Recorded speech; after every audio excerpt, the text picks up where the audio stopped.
Bom, meu nome é Ronaldo Luiz Risseto, eu sou voluntário do Amor Exigente, especificamente do grupo Brooklyn de Amor Exigente, aqui na rua Roque Petrella 189.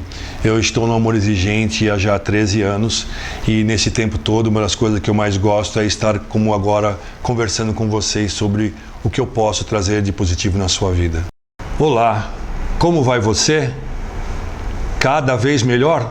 Tenho certeza que você está cada vez melhor, porque você conhece o programa do Amor Exigente.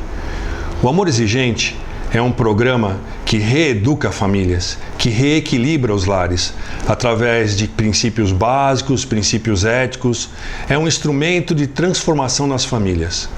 E eu queria que antes a gente começasse a conversar sobre Amor Exigente, vocês assistissem o mesmo filme que eu assisto várias vezes e me pergunto por que as pessoas se deixam chegar nesse estado.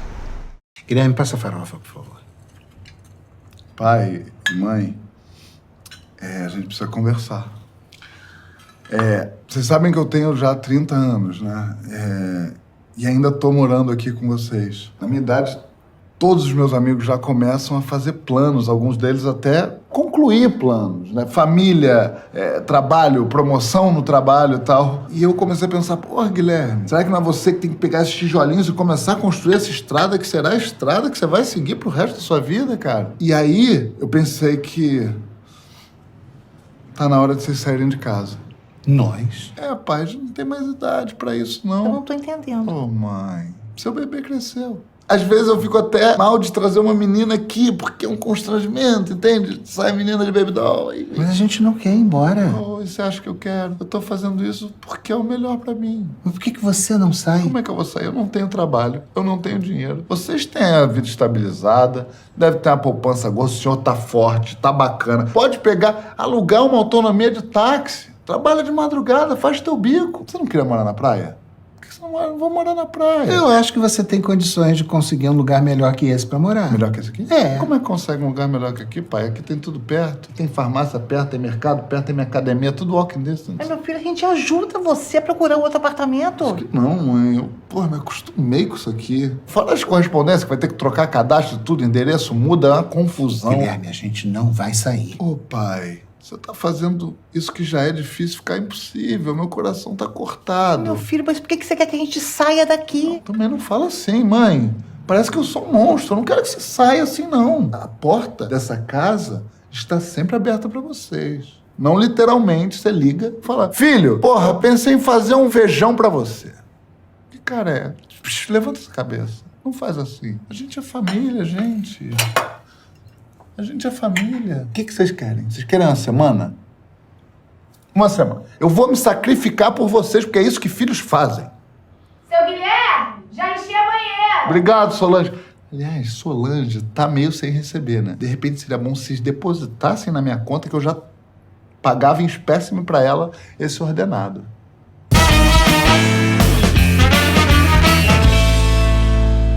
Tchau, meu filho. Tchau, pai. Eita, que não parece nem que passaram 30 anos. Leva um casaco, mãe, não vai. Me liga quando chegar, tá? Que eu fico preocupado. Oh, meu Deus, eu amo tanto vocês. Meu filho, será que não Eu seria vou melhor aguentar, a gente... eu vou. Assistiu o vídeo? Então, o que você encontra naquele vídeo de estranho para nós? Provavelmente nada, porque nós deixamos que a nossa vida seja entregue a esses comportamentos inadequados. Você percebe que aquele jovem, na verdade, sabia muito bem o que ele queria desde o começo? Com um jeito tranquilo, manso, convidou os pais para conversar e chamou eles para um assunto que para os pais seria maravilhoso. Ou seja, o pai está imaginando que ele está falando do protagonismo da vida dele. E aí, qual não é a surpresa quando ele chama os pais para que aquele momento seja um momento de verdadeiro inferno na vida deles? Ele fala: eu estou crescendo, eu estou me tornando um homem, eu preciso ter a minha vida, meu lugar, minha privacidade e quero que vocês saiam de casa. Aonde que está a grande diferença isso para um lar que tem equilíbrio ou que tem a educação familiar, vamos dizer assim, equilibrada? Os pais geralmente conversam entre si. aquela família, fica claro para mim que eles não estavam conversando marido e mulher entre si. E o filho, a mãe questiona, o pai questiona e o filho está sempre dando argumentos. E o que a gente enxerga no final, o que é? É o resultado de um lar desequilibrado, de um desvio de conduta total da família em si, da codependência, onde os pais literalmente abrem mão do equilíbrio da vida deles para que aquele rapaz possa ter aquela vida tranquila, sem muito esforço. Ou seja, isso é o que acontece na maior parte dos lares. O Amor Exigente procura com isso trazer as pessoas a uma reflexão. O que eu tenho que fazer na minha casa para que a minha casa se torne equilibrada, para que haja funcionalidade no meu lar? Eu sempre me pergunto, família é fator de proteção? E eu tenho certeza que, por um silêncio que a gente possa estar, a maior parte de vocês vai dizer que sim, família é fator de proteção. E eu concordo com vocês. Na maior parte do tempo, família pode ser um fator de proteção. Mas se os pais não estiverem equilibrados, se não houver uma conversa franca entre eles, a família não vai ser um fator de proteção. Ela começa a se tornar um fator de risco. Existem vários tipos de família que a gente encontra normalmente por aí nos lares. A gente tem as famílias extremamente permissivas, aquelas famílias que deixam a pessoa fazer tudo. Ela faz tudo, ela escolhe o que ela quer fazer. Ela pode tudo, nada é proibido. Existem também aquelas famílias extremamente intransigentes, onde a pessoa não pode fazer nada. Ou seja, de um extremo ao outro, a família toma conta daquela pessoa, tirando dela o protagonismo, não deixando ela fazer nada. Quer dizer, um lado uma pessoa muito liberal e outro lado uma pessoa muito intransigente. Mas existem também aquelas famílias omissas, onde a pessoa deixa tudo, a outra não deixa nada, aquelas famílias que nem estão aí com os jovens. São 3 tipos de famílias que são verdadeiros fatores de risco para aquela juventude, para a infância, para o jovem, para a família. Ao mesmo tempo, nós temos também os jovens que podem se tornar fator de risco. Nós temos o jovem que é extremamente desafiador. Ele é confiante, ele é inteligente, ele é criativo. Ele sabe como desafiar os pais. Ele sabe como colocar os pais numa situação onde eles não têm o que discutir com ele. Em compensação, nós também temos aqueles jovens que podem se chamar jovens de risco, como aqueles jovens tímidos. Porque um jovem tímido, um jovem seguro, um jovem que seja pouco comunicativo, ele cria no pai ou na mãe uma sensação de insegurança também. Então, em vez dos pais permitirem que ele comece a ter os próprios caminhos, eles começam a andar os caminhos dele. Isso também é um jovem que pode se tornar um jovem de risco. E nós temos também o jovem equilibrado. Por que um jovem equilibrado é um jovem que pode se tornar, que pode ser considerado um jovem de risco?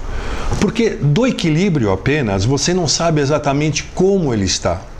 Estar equilibrado não necessariamente seria estar num estágio perfeito de vida. Você tem que conhecer a que nível é esse equilíbrio. Por que eu estou falando isso? Porque em qualquer dos estágios, a família e o jovem, eles precisam, eles sim, estarem em equilíbrio.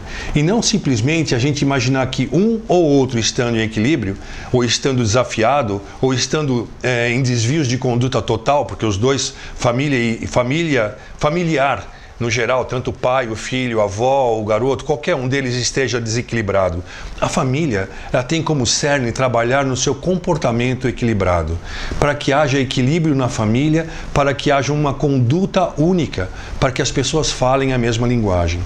Por isso, quando a gente fala em transformando famílias, a gente acredita que a família só vai se transformar se houver diálogo entre elas. Ou seja, se você permitir que dentro da sua família encontre o diálogo, você vai conseguir ter o caminho para a sua transformação. Porque a gente tem certeza, nos grupos de apoio que a gente encontra no Amor Exigente, que as ondas de transformação se apresentam no diálogo da família. E a gente sabe muitas vezes que dentro da própria família o diálogo não é único. E isso é o grande fator de risco. O Amor Exigente, como um programa de reeducação, ele tenta trabalhar os familiares para que eles tenham uma conduta única, para que eles tenham uma única conversa, para que eles possam falar a mesma linguagem. Dialogar é sempre um excelente remédio.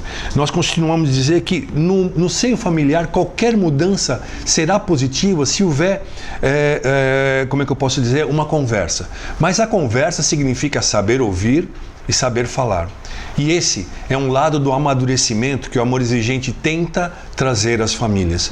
Porque os pais, às vezes, ou na maior parte das vezes, se apresentam dentro do Amor Exigente como aquele pai que quer falar, quer exigir, quer conversar. Ele quer conversar desde que ele leve para o filho o caminho. Não. Você tem que saber ouvir e saber falar. Aliás, na verdade, quando você está com o seu filho num processo onde você não entende o que está acontecendo com ele, quando você não sabe a que nível de desvio ele já chegou, você precisa mais ouvir. Você precisa falar em cima do que ele te falar. Só que, infelizmente, não é isso que a gente encontra nas famílias. A gente encontra as famílias principalmente focadas em vamos fazer uma reunião, conversar, a pessoa fica sentada e você só fala. Dialogar é um excelente remédio, mas o diálogo exige saber ouvir e saber falar. E isso é maturidade na família. Enfim, do que nós estamos falando desde o começo da nossa conversa aqui com vocês, nosso diálogo, nosso pequeno diálogo? Nós estamos falando do comportamento. Quando no Amor Exigente a pessoa vem conversar com a gente, quando ela senta, quando ela ouve, quando ela entra na primeira reunião, ela só ouve um assunto: comportamento. Porque o comportamento da criança, o comportamento do pai, porque a culpa, porque a relação familiar, isso tudo é comportamento. O Amor Exigente não está lá para falar da droga, porque na verdade a maior droga que existe é a droga do comportamento. É óbvio que existe a droga física, que a gente sabe que é o resultado desse desvio maior que está na nossa família. Mas se nós tivermos uma família equilibrada, se nós tivermos alguém que sabe como conduzir uma relação familiar, com diálogos, com ouvir as pessoas, com falar, com maturidade, a chance de que a droga entre na sua casa será melhor. Por isso nós te convidamos para entender exatamente o que eu estou falando a nível de programa de Amor Exigente. Nós tivemos a sorte de ter a criação do Amor Exigente há mais de 30 anos, 33 anos, por duas pessoas maravilhosas. Primeiro, o Padre Haroldo, que é um jesuíta texano, uma pessoa que tem uma iluminação muito forte, é um grande homem, ele já fez a sua parte criando esse programa há 33 anos, através da origem do Tough Love, um programa que que é originário dos Estados Unidos. Esse programa veio para o Brasil e chegou no Brasil esse programa com 10 princípios, com uma base diferenciada, com a base dos americanos. Padre Haroldo tentou durante 2 anos com que esse programa se difundisse no Brasil. Ele teve as suas dificuldades, não pela dificuldade dele de conversar, não, porque esse programa exigia uma adaptação. 2 anos depois do Padre Haroldo ter iniciado o programa, por um aspecto que tinha a ver com o sofrimento da Dona Mara Menezes, que havia perdido um filho por um desastre de automóvel com um caminhoneiro alcoolizado, a Dona Mara, num estágio de necessidade, vamos dizer, participar de um processo também de recuperação de famílias, ela se entregou ao programa Amor Exigente. E com a visão dela, com o conhecimento dela, nós começamos a ter um programa de Amor Exigente já nacionalizado com 12 princípios. O Padre Haroldo fala uma coisa que para mim é muito interessante e eu vou ler exatamente para não fugir às palavras dele. O homem não pode atingir o poder superior só com o intelecto. O uso correto dos sentidos, a intuição e o coração aprofundam nesta tarefa. E esse é o trabalho principal do Amor Exigente. Um amor maior que a exigência, mas um grande amor. Um amor onde o coração reina. A Dona Mara Menezes, em seguida, quando ela começou a fazer o trabalho do Amor Exigente, ela tinha uma frase que para mim também fecha qual é o grande objetivo do Amor Exigente, mostrando que tem a ver só com o comportamento. Ela fala, é um extraordinário programa de qualidade de vida, cujos princípios dão um novo enfoque para comprovados conceitos de educação. Comprovados conceitos de educação. Ou seja, ninguém está falando nada de novo aqui. Quando a gente conversa sobre amor exigente e a gente fala é um programa voltado para a educação das pessoas, são 12 princípios básicos, 12 princípios éticos, são princípios de comportamento da vida, são princípios de educação. Se você olhar todos os 12 princípios, você vai perceber que só se fala de comportamento e de educação das pessoas, valores éticos, valores morais, os princípios básicos e morais. Se preocupa muito com um dos outros, são 4 pilares, princípios básicos, éticos, responsabilidade social e pluralidade espiritual.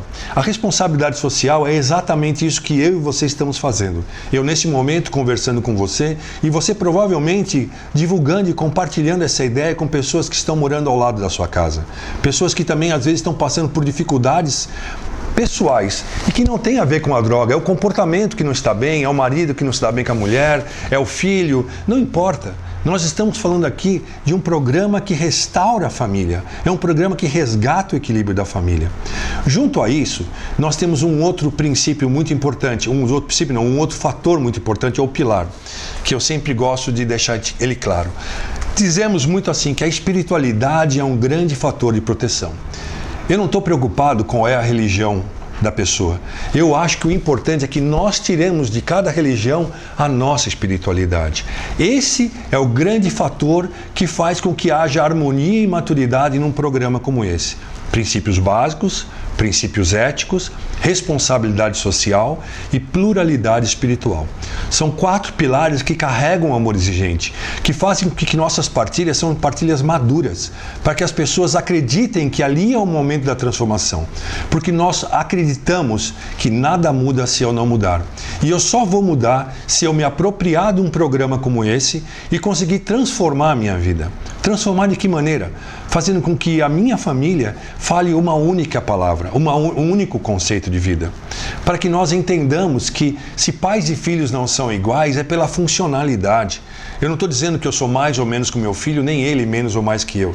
Eu estou dizendo que nós temos funções diferentes.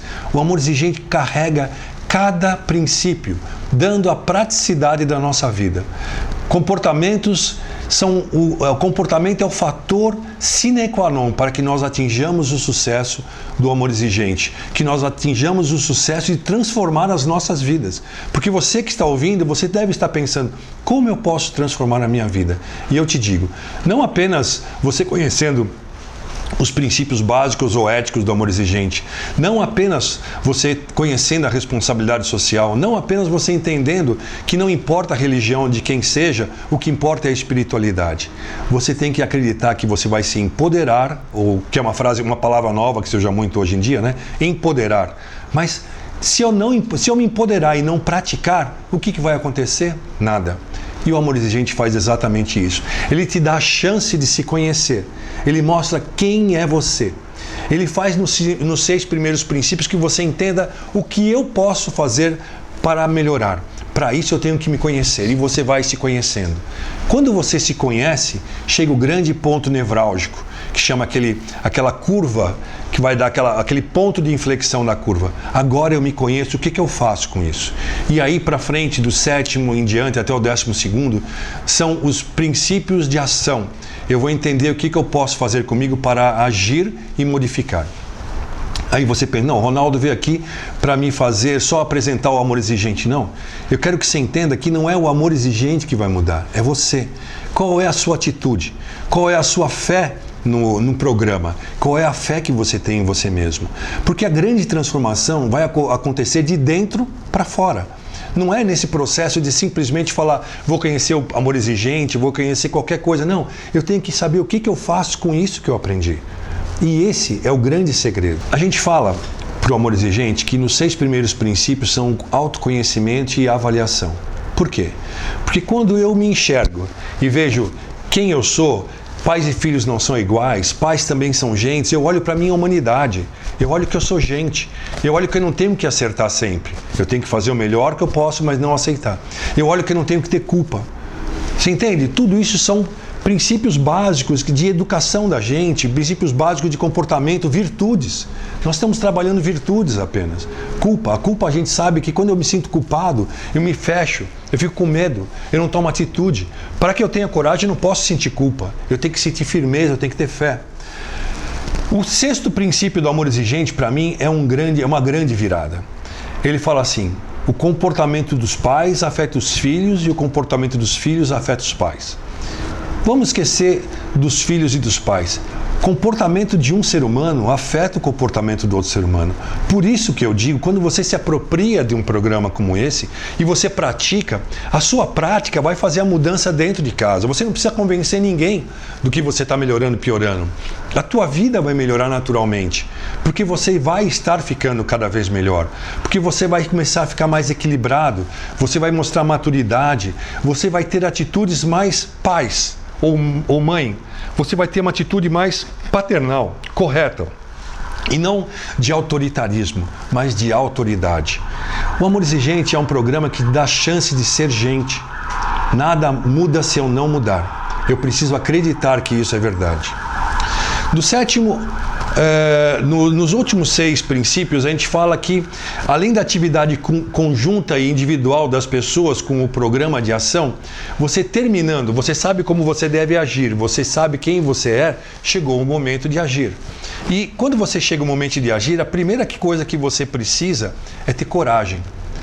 Por que coragem? Porque você já sabe como você tem que agir, você já sabe quem você é, você precisa ter posições claras e definidas na sua casa, você precisa ser firme, você precisa ser perseverante, porque agora você tem um programa que te ensinou como eu devo praticar a minha vida para manter equilíbrio na minha casa. Claro que colocar em prática não é fácil. Mas ninguém disse que é fácil. Por isso que a gente encontra no grupo do Amor Exigente pessoas voltando vários anos, não é porque elas não estão bem, é porque elas querem ficar cada vez melhor. Porque o exercício da prática em conjunto, em grupo, é sempre melhor do que você ficar tentando fazer sozinho. Por isso eu te convido, se você conhece o Amor Exigente, se você já ouviu falar do Amor Exigente, se você está precisando se sentir melhor como família, venha ao grupo de apoio, conheça o grupo de apoio. Mas não venha uma vez, venha 2, 3, 4, 6 vezes, para você entender como funciona. Porque a atividade em grupo é muito importante. As pessoas te acolhem, as pessoas te mostram o caminho.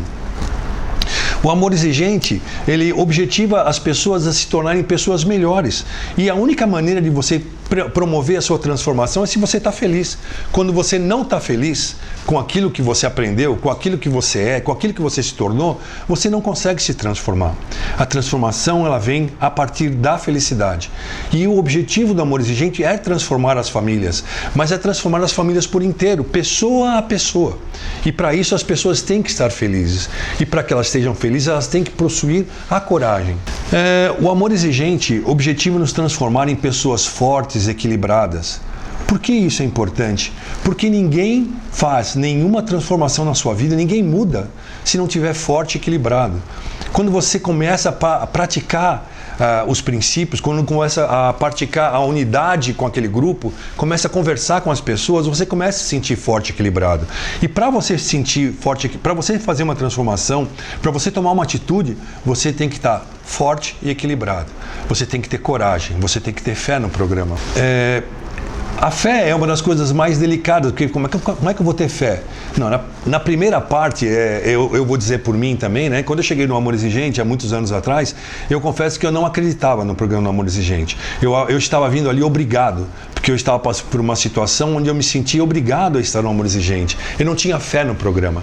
E eu entrei no Amor Exigente, meio na obrigação, e ao passo que eu fui andando e conhecendo os princípios, eu comecei a sentir força naquilo, a consciência daquelas palavras. Aquilo foi aumentando a minha fé no programa. Mas mais do que tudo, aquilo começou a aumentar a fé em mim mesmo.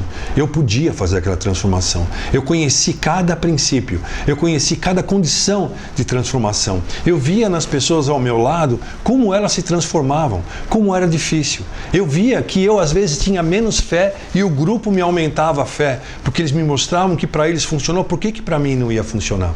Esse é o grande trabalho do grupo de apoio. O grupo de apoio, ele não apenas apresenta uma regra de trabalho, uma regra de vida. Ele faz com que essa regra aconteça conjuntamente. Porque se não acontecer conjuntamente, você não vai ter certeza que aquilo funciona na tua vida. E você tem que praticar. Então você tem que ter fé, coragem, força, equilíbrio. Com tudo isso que eu dei para vocês, falando do princípio, falando da fé, coragem, equilíbrio, existe um instrumento que o Amor Exigente ou qualquer grupo de apoio com certeza utiliza: metas. Porque ninguém consegue sair do lugar se não tiver uma meta. A meta, ela é uma coisa, talvez assim, você tem um objetivo na vida. Você quer comprar um carro. Se você quer comprar um carro, qual é a sua meta inicial? É arrumar um emprego.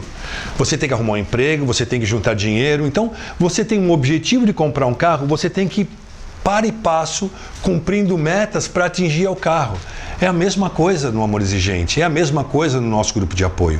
Você quer estar cada vez melhor, eu quero ser uma pessoa equilibrada, mas quais são as minhas metas? Então, com isso, toda semana que você senta conosco, você vai ter que apresentar uma meta. E nessa meta você vai dar para e passo a sua evolução, né? As evoluções vão acontecendo semanalmente, para que no fim você efetive a sua revolução. A revolução é essa transformação que você quer fazer na sua vida. Eu chamo até de uma revolução humana. Eu vou me transformar em uma pessoa muito melhor. Eu vou me transformar num ser humano melhor. Eu vou me transformar num pai melhor, numa mãe melhor. Mas mais do que tudo, eu vou acreditar que existe a chance de mudar. E se existe a chance de mudar comigo, eu tenho que acreditar que toda a minha família tem a chance de mudar.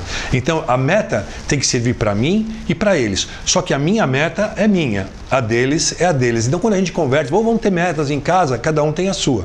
As metas são aquele momento de determinação, onde você vai para e passo para atingir o seu objetivo maior. Aqui diz uma coisa que o objetivo é a descrição daquilo que se pretende alcançar, como eu falei.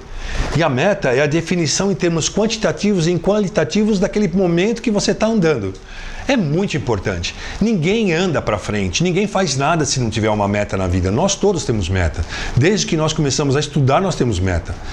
Objetivo e meta. Uma das coisas que a gente tem no nosso programa, e acreditamos muito, é que do momento que você passa a absorver o programa, você começa a entender a razão didática de cada princípio, de cada momento. Quando a gente estuda no primeiro princípio, que é a raiz cultural, é o foco de toda a nossa vida, e que a gente começa a olhar para trás das nossas famílias, conhecendo o que cada um fez, você começa a entender por que você tem certas atitudes. Muitas vezes as pessoas têm um cara que bebe e não entende por quê, e aí ele vai começar a perceber que a família dele toda é uma família que tem uma tendência de bebida, e que aquilo vai se alastrando, não só pelo gene, mas pelo comportamento, pelo exemplo, porque na verdade o exemplo não é a melhor maneira de ensinar, é a única. Você só aprende com exemplo. Ensinar uma pessoa, você não ensina de outra maneira que não fazendo o exemplo na família. Outra coisa que eu gostaria de chamar vocês para conversar é sobre o medo. Quando nós temos pessoas que estão querendo fazer transformações, é claro que elas têm medo. Elas têm medo que aquela transformação não funciona, elas têm medo que aquele objetivo não seja o objetivo adequado, elas têm uma série de medos, mas para isso a gente tem que falar dos nossos medos. Muitas vezes as pessoas vão conversar com outras pessoas sobre as dificuldades dela e não se abrem para aquela pessoa exatamente o que elas estão sentindo. Elas têm medo, não só daquilo que elas têm para falar, mas do resultado daquilo. O Amor Exigente tem um dos, vamos dizer assim, um dos seus maiores, dos seus pontos mais fortes, que seja o sigilo. O que você fala aqui, o que você ouve aqui, quem você vê aqui, quem permanece. Então, o medo, ele tem que ser colocado de lado. Ali é o momento, é o lugar de você falar tudo o que você está sentindo. Porque para você dar o passo seguinte, você precisa de apoio.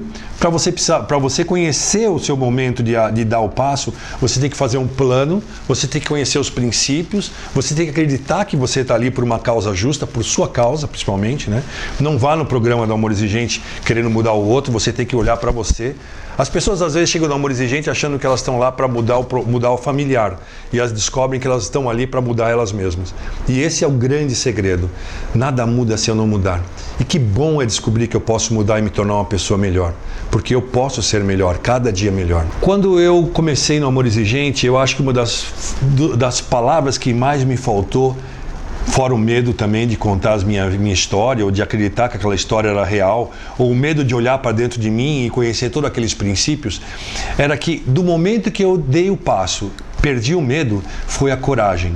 A coragem é o momento mais forte do amor exigente, quando você tira o medo da tua frente e tenta se apropriando dos princípios dar o passo seguinte. Porque aí você vai ter coragem de fazer esse passo.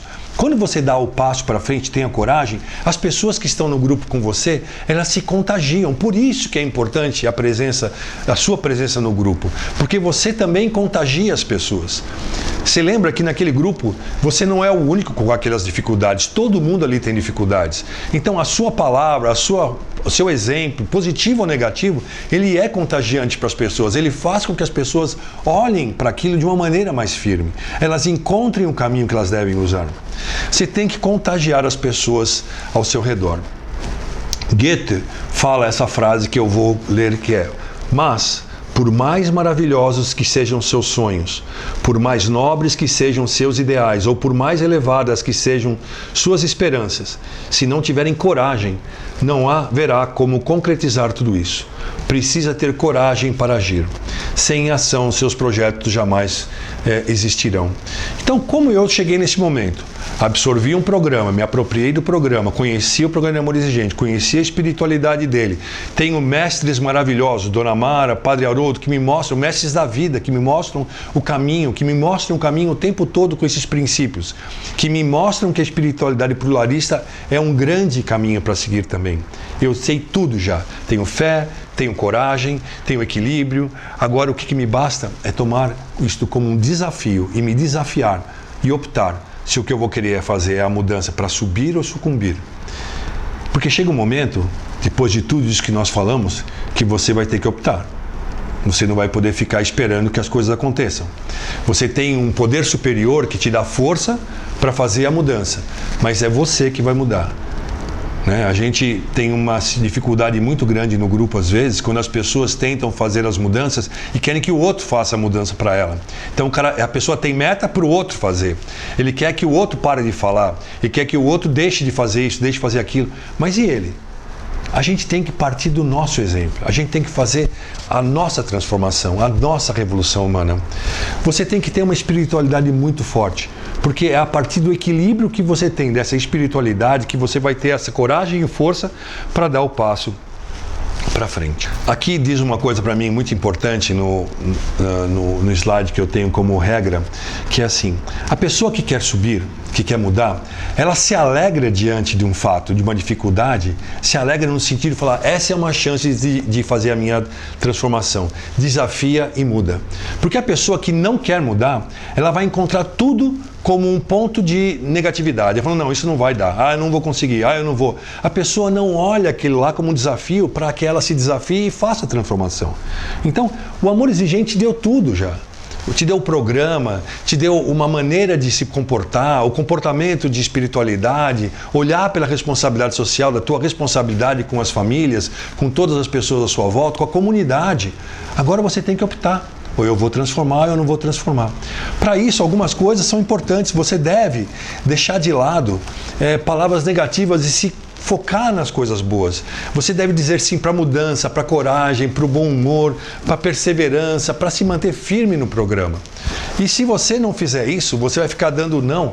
Você tem que dizer não para palavras que são negativas, se acomodar, para preguiça, solidão, resignar. Aquele cara, como diz o nosso querido líder Luiz Fernando, é a história do Lipenhard, que fala assim, ó vida, ó azar. A pessoa está sempre reclamando. Você tem que acreditar que você pode fazer a transformação, porque dentro de você existe um poder enorme que vai permitir que essa transformação aconteça. Mas depende de você acreditar nisso. Para isso, você já tem todo um instrumento e uma fé forte. Uma pluralidade espiritual que te traz essa força.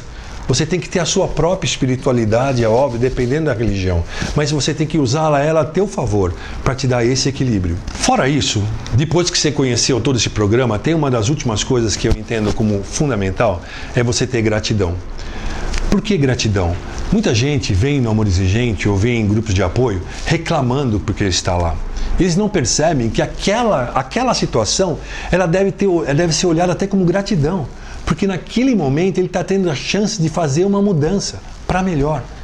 Ninguém entra no Amor Exigente ou qualquer grupo de apoio que faz uma mudança que não seja para melhor. O Amor Exigente dá a chance de fazer melhor. Tenha gratidão e não reclame.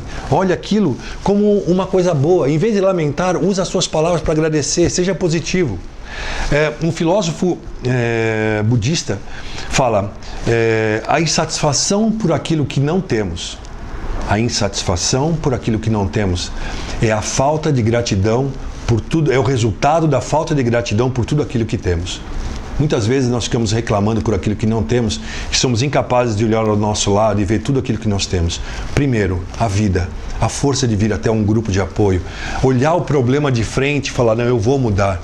A gente tem que ter gratidão por isso. Praticamente chegando ao final, você tem um programa, você tem a espiritualidade, você tem a responsabilidade, você tem a coragem, você tem uma série de coisas.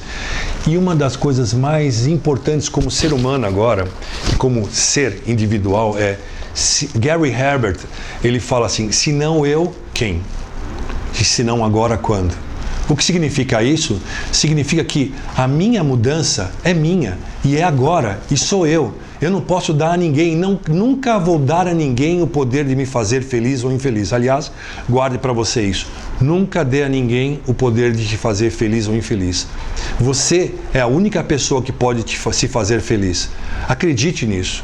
Use isso a seu favor. Como fechamento, eu gostaria de dizer para vocês uma das coisas mais bonitas que a Dona Mara fala sempre no fechamento dela, que mostra que o grupo de apoio é isso, que mostra que o Amor Exigente tem esse ponto de inflexão forte.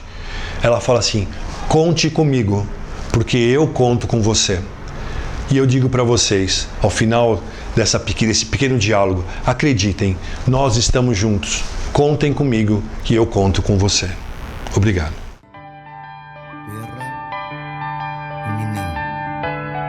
Pra gente, um beijo. Obrigado.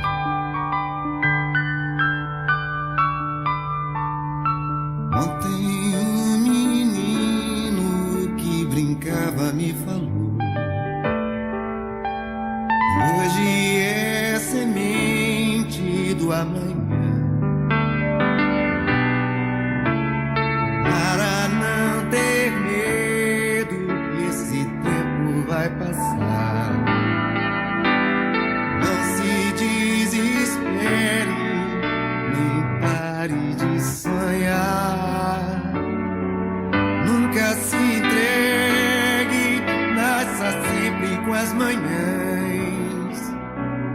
Deixe a luz do sol brilhar no céu do seu olhar. Fé na vida, fé no homem, fé no que virá. Nós podemos tudo, nós podemos mais. Vamos lá fazer o que será.